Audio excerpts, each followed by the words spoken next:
নমস্কার মাননীয় দর্শকবৃন্দ, সুপ্রভাত। আজ 13ই সেপ্টেম্বর 2023। আজ মার্কেটের হালহকিকত দেখতে আপনাদের কাছে পুনরায় ফিরে এলাম। হরে কৃষ্ণ। আসুন প্রথমে চলে যাই চার্টে। চলে যাচ্ছি ইউএস ফিক্সের চার্টে। প্রথম চার্ট ইউএস ফিক্সের চার্টই আমরা দেখি। তো ইউএস ফিক্সের ডেইলি চার্টে আমরা যদি দেখি তো দেখব মার্কেট নিচের দিকে কনসলিডেট করছে, বরঞ্চ মার্কেট একদম ঠিক জায়গায় ট্রেড করছে যেখান থেকে মার্কেট বারবার বাউন্স নিয়েছে, ঠিক সেখানে ট্রেড করছে। 15.8 মার্কেটে চলে এসেছে। হঠাৎ করে একটা বাউন্স দেখা যাচ্ছে। তো এখানে মার্কেট হঠাৎ করে এখানে ট্রেড করতে শুরু করেছে নিচের দিকে। গতকালের ট্রেডিং ঠিক জায়গায় ছিল যেখানে কনসলিডেশন চলছে, তারপরে হঠাৎ করে একদম গ্যাপ আপ ওপেনিং দেখাচ্ছে আজকে ট্রেডিংয়ের আগে। তো তারপরে চলে যাব ইউএস 10-year বন্ড yield। এখানেও কোনো সংকেত নেই, মার্কেট ঊর্ধ্বমুখী, অর্থাৎ ভিক্স বৃদ্ধি পেয়েছে 10-year বন্ড উপরের দিকে। এরপরে ইউএস অয়েলও আবার নতুন করে ব্রেকআউট দেখিয়েছে। অর্থাৎ মার্কেটের জন্য তিনটি ইন্ডেক্সই দেখাচ্ছে, তিনটে চার্টই দেখাচ্ছে যে মার্কেট মেহেম, অর্থাৎ মার্কেটে একটি মাসাকার, মার্কেটে একটা গণহত্যার চেষ্টা চলছে। ইকুইটি মার্কেটে যারা ইনভেস্টার তাদের পোর্টফোলিও ডাউন দেখাবে, এটি এখন পরিস্থিতি। গোল্ডের চার্টে চলে যায় একবারের জন্য। গোল্ডের চার্টও উইকনেস দেখাচ্ছে। গোল্ডের চার্টে যে কনসলিডেশন জোন সেইখানে মার্কেট পুনরায় চলে এসেছে। দেখুন এখানে হয়তো সাপোর্ট নিতে পারে, কিন্তু মার্কেট নিম্নমুখী। ইকুইটি মার্কেটের জন্য প্রেশার, গোল্ডের জন্য প্রেশার। ন্যাসড্যাকের চার্ট সঙ্গত কারণেই আবার সেই চিরাচরিত যে আমাদের রেজিস্ট্যান্স লাইন, সেই রেজিস্ট্যান্স লাইন থেকে রেজিস্ট্যান্স ফেস করে নিচের দিকে আসা শুরু করে দিয়েছে। S&P 500 নিশ্চয়ই উইক থাকবে, হ্যাঁ উইক দেখা যাচ্ছে, এবং নিচে সাপোর্ট লাইন, সেই সাপোর্ট লাইনের কাছে পুনরায় চলে এসেছে।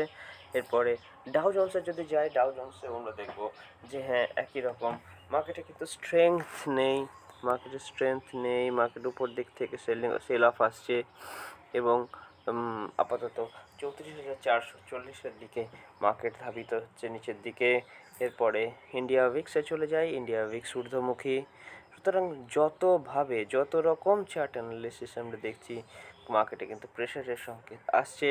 ইন্ডিয়া 10-year বন্ড yield নিম্নমুখী নয়, কনসলিডেট করছে, এবং যে একটা ট্রেন্ড লাইন রয়েছে সেই ট্রেন্ড লাইন অনেক বরাবরই চলছে। এখনও পর্যন্ত মার্কেট উইকনেস কিছু দেখায়নি, স্ট্রেংথই দেখাচ্ছে। সুতরাং যতক্ষণ না এই ট্রেন্ড লাইন ভঙ্গ নিচের দিকে আসছে, ইন্ডিয়ান বন্ড yield-এ আমরা কোনো সংকেত পাইনি। কালকে GIFT Nifty all time high hit করে মার্কেট নিচের দিকে আসা শুরু করেছে উপর দিক থেকে। এখানে কিন্তু সেলিং চলবে, বায়ার কিন্তু এখানে অ্যাক্টিভ হবে আবার অল টাইম হাইয়ে। সুতরাং এখানে আমরা দেখতে পাচ্ছি যে একটা এক্সপোনেনশিয়াল গ্রোথ দেখিয়েছিল কত দিন হবে, এই যে 31শে আগস্ট থেকে এই যে 13 দিনের মধ্যে, এই 13 দিনে মার্কেট মোটামুটি এই 19,200 থেকে 19,300 থেকে মার্কেট একটানা 19,250 থেকে 20,100 পর্যন্ত পৌঁছে যায়। এই যে একটা 900 পয়েন্টের র্যালি, এটা মুখের কথা নয়, 10% একটা ইন্ডেক্স দৌড়বে উপরের দিকে, এটা 5% মার্কেট উপরের দিকে দৌড়বে 15 দিনের মধ্যে, 10 দিনের মধ্যে, এটা সাস্টেনেবল হয় না। ডলার ইন্ডেক্স সামান্য পতন এসছে, কিন্তু মার্কেট সাপোর্ট লাইনে চলে এসেছে। এখানে কয়েকদিন ট্রেড করার পরে মার্কেট উপরের দিকে যাওয়ার সম্ভাবনা দেখাবে। ইউএসটি আইএনআর সঙ্গত কারণে একটা বড় ক্যান্ডেল ক্রিয়েট করেছে, কিন্তু ক্যান্ডেলটা এখনও সেভাবে স্ট্রেংথ দেখায়নি। আইএনআর এখনও স্ট্রেংথ দেখাচ্ছে। ইন্ডিয়ান রুপি, ইউরো ইউএসটি সামান্য উপরের দিকে যাচ্ছে, যেহেতু ডলার ইন্ডেক্স সামান্য কনসলিডেশন দেখিয়েছে। বিটকয়েন কালকে আমরা আলোচনা করেছিলাম যে 25,000-এ আমাদের এন্ট্রি পয়েন্ট আসে। তো 25,000-এ দেখুন টার্গেট, 25,000-এর টাচ করেই মার্কেট পুনরায় একদিনের মধ্যে 3%-এর উপরে, প্রায় 4% উপরের দিকে চলে গেছে। 25,800 90 মার্কেট এই মুহূর্তে ট্রেড করছে। এরপরে চলে যাব ইথেরিয়ামেও ঠিক একই রকম সংকেত দেখছি, মার্কেট উপরের দিকে যাচ্ছে। আমরা 1500 যত কাছাকাছি মার্কেট এন্ট্রি নেওয়া যায় সে ব্যাপারে আমরা আলোচনা করেছিলাম। তো মার্কেট সামান্য উপরের দিকে যাওয়া শুরু করে দিয়েছে। ব্যাংক নিফটি দেখুন কালকে যে ক্যান্ডেলটি ক্রিয়েট হয়েছে সেটি হলো একদম open equals to high candle, market নিচের দিকে যাবে এটা সংকেত সকালবেলাতেই দিয়ে দিয়েছিল open equals to high candle create করার মাধ্যমে। তো মার্কেট যদি একটু নিচে আসে ঘাবড়ানোর কিছু নেই।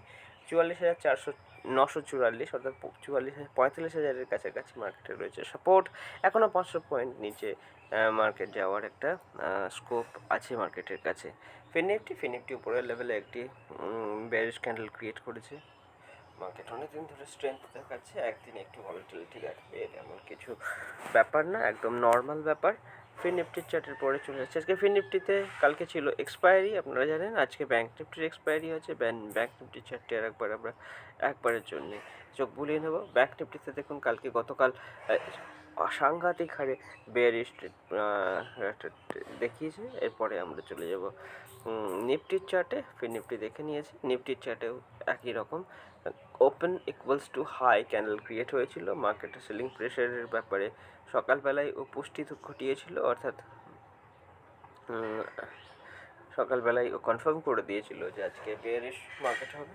সুতরাং সেভাবে মার্কেটে পার্টিসিপেট করার জন্যে সকালবেলাতেই বলেছিল যে আমি যাচ্ছি নিচের দিকে, যদি আসবে তো আমার উপরে চেপে পড়ো। এরপরে সেন্সেক্সের চার্টটা একবার দেখে নেব। সেন্সেক্সের চার্টেও আমরা দেখছি উপরের লেভেল থেকে সেলিং। সুতরাং এই সেলিং একদম নর্মাল সেলিং। মার্কেট একদম যখন টপে থাকবে তখন সেলাররাই তো অ্যাক্টিভ হবে, অন্যরা তো রিটেলাররা তো সে র্যালির শেষ লেগেই অংশগ্রহণ করে, আর তখনই বড় প্লেয়াররা এক্সিট করেন। তো যাই হোক, মার্কেটে একটু সেলিং প্রেশার এখন দেখা যেতে পারে। মার্কেটে যে আমাদের সেন্সেক্সের যে সাপোর্ট পয়েন্ট, সেই সাপোর্ট পয়েন্ট কিন্তু 66,000-এ। মার্কেট এখন তার থেকে 2% উপরে রেট করছে, 67,221। সুতরাং আমরা 2% মার্কেটকে কারেক্ট হওয়ার জন্য অবশ্যই অবকাশ দেব। এই হলো আজকে সকালবেলার অ্যানালিসিস। 2-2.5% মার্কেট ট্রেড করবে, কারেক্ট করতে পারে, এটার জন্য মার্কেটকে অবকাশ দিতে হবে। তো সকালবেলার আপডেট এটুকুই, দেখা হবে পরবর্তী ভিডিওতে। আপনারা সাবধানে ট্রেড করুন, ভালো থাকুন। আর অবশ্যই এই মার্কেটের যে ভলাটিলিটি এই উপরের লেভেলে শুরু হতে পারে, তার আপনারা সুযোগ নেবেন। এই মার্কেট যখন টপের কাছাকাছি থাকে তখন মার্কেটে ভলাটিলিটি ক্রিয়েট হয়। এর জন্যে আমরা এই ভলাটিলিটিটাকে স্ট্র্যাডলের মাধ্যমে, এবং আমরা আরেকটি স্ট্র্যাটেজি অ্যাপ্লাই করতে পারি। আমরা যেহেতু ভলাটিলিটি বৃদ্ধি পাবে, আমরা ডেবিট স্ট্র্যাটেজি ডিপ্লয় করতে পারি। ধন্যবাদ, ভালো থাকবেন সকলে।